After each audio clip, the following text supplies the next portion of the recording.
izin dosen menyesuaikan izin memperkenalkan diri Taruna tingkat 4 Politeknik Imigrasi dan Pemasyarakatan Republik Indonesia jurusan Ilmu Pemasyarakatan. Nama Suryari Pramono, STB pas 992, Prodi Teknik Pemasyarakatan A. Izin di sini saya akan mengerjakan ujian tengah semester untuk mata perkuliahan Politik Hukum dan Pemasyarakatan. Baik, dalam mata kuliah Politik Hukum dan Pemasyarakatan ada 7 poin yang akan saya bahas dan 1 poin tambahan terkait bagaimana realita atau implementasi di lembaga pemasyarakatan. Untuk pembahasan yang pertama adalah politik. Pengertian politik merupakan kegiatan yang berlangsung dalam suatu sistem politik untuk mengatur kehidupan bermasyarakat.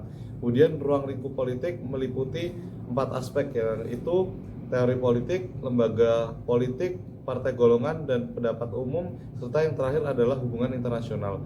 Kemudian tujuan dari politik yaitu secara umum untuk mengatur kehidupan bersama dan memperoleh dan mengelola kekuasaan secara sah serta menciptakan kebijakan politik untuk mencapai kesejahteraan masyarakat, keadilan sosial, dan stabilitas negara. Kemudian untuk poin yang kedua yang akan saya bahas dan saya paparkan di sini yaitu hukum.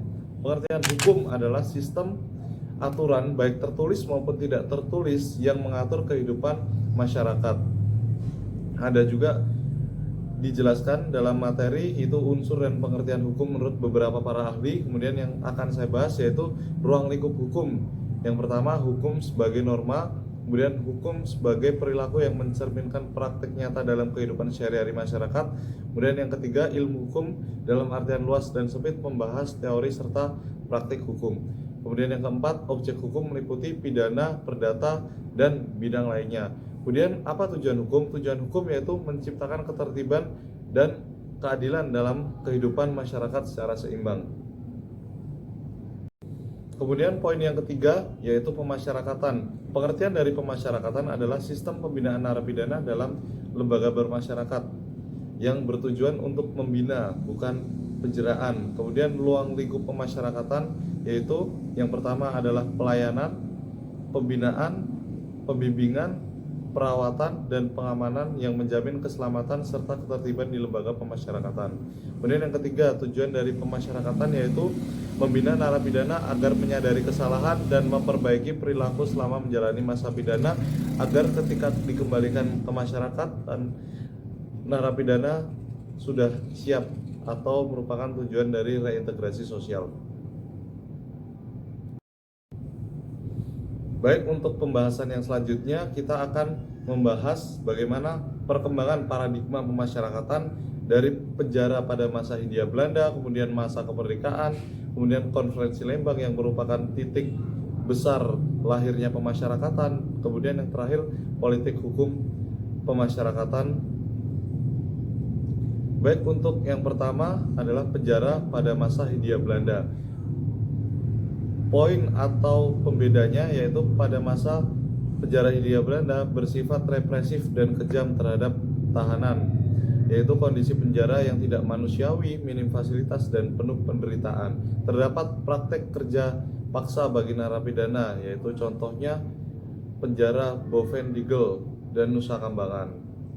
Kemudian yang kedua, penjara pada masa kemerdekaan, yaitu pada era tahun 1945 sampai 1964, yaitu penjara masa kemerdekaan merupakan masa transisi dari sistem kolonial kepada sistem nasional, masih menggunakan penjara peninggalan fasilitas lama dengan fasilitas terbatas, namun sudah mulai diperkenalkan konsep pembinaan narapidana. Gagasan pemasyarakatan mulai muncul sebagai pendekatan yang lebih manusiawi, namun belum diresmikan. Kemudian pada konferensi Lembang 1964 merupakan titik atau lahirnya istilah pemasyarakatan yang dicetuskan oleh Dr. Saharjo yang mempelopori konferensi Lembang tahun 1964 untuk reformasi sistem pemidanaan yang sebelumnya pemenjaraan menjadi sistem pemasyarakatan. Untuk poin terakhir yang akan saya paparkan yaitu tentang politik hukum ketahanan pangan di pemasyarakatan. Saya akan memberikan contoh nyata dalam suatu lembaga pemasyarakatan, yaitu ketahanan pangan di lapas Untuk contoh nyatanya di Lapas Narkotika Bangli dengan lahan seluas 3.500 meter persegi itu narapidana diajari untuk menanam sayur-sayuran seperti pakcoy, bayam, kemudian hasil panennya akan digunakan untuk konsumsi internal lapas dan sisanya akan dijual untuk mendukung program ketahanan pangan nasional. Kemudian untuk ketahanan pangan di lapas sendiri itu dilakukan melalui pemanfaatan lahan yang tersedia secara optimal yang dijalankan program pertanian, peternakan untuk mendukung kebutuhan pangan internal. Kemudian untuk melatih dengan tujuan untuk melatih kemandirian narapidana sekaligus membekali keterampilan produktif yang bermanfaat bagi reintegrasi sosial. Untuk dampak dari program ini yaitu menambah keterampilan narapidana, kemudian membantu mengurangi stres, kemudian mendukung ekonomi dalam lembaga pemasyarakatan dan mempermudah proses reintegrasi sosial narapidana untuk kembali ke masyarakat.